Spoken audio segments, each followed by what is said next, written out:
বলতেছে রে খাজা, তুমি তো দুনিয়ার মধ্যে আল্লাহর জান্নাত নিয়া দুনিয়া থেকে তুমি চলে গেলা, আর যাওয়ার সময় আমার আমলটা প্রকাশ করে দিলা। লম্বা করব না, ওই ব্যক্তিটা আর কোন ব্যক্তি নয়, ওই ব্যক্তিটা হইল ওই রাজ্যের বাদশাহ। আল্লাহু আকবার।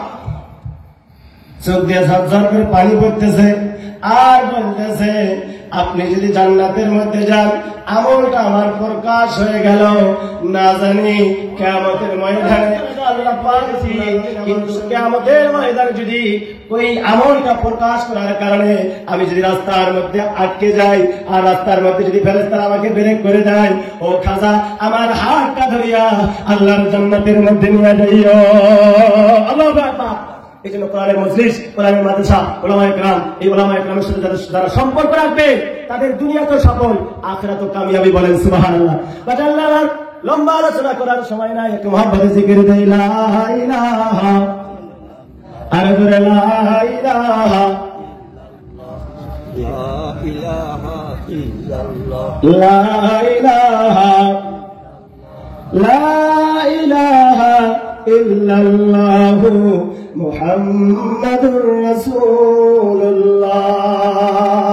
আজকে দেখেন মুসলমান কিভাবে কাটতেছে, ফিলিস্তিনের মুসলমানরা কিভাবে হাহাকার করে কাটতেছে। ও দুনিয়ার মালিক তুমি একটু রহম করো না,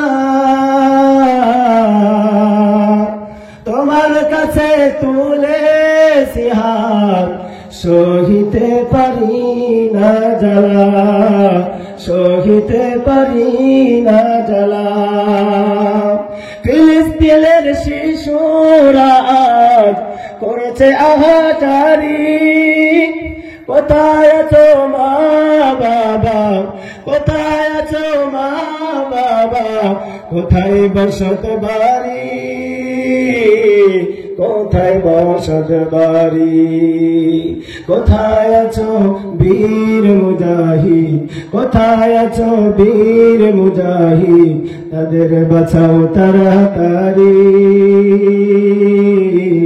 তাদের বাঁচাও তাড়াতাড়ি। ও দুনিয়ার মালিক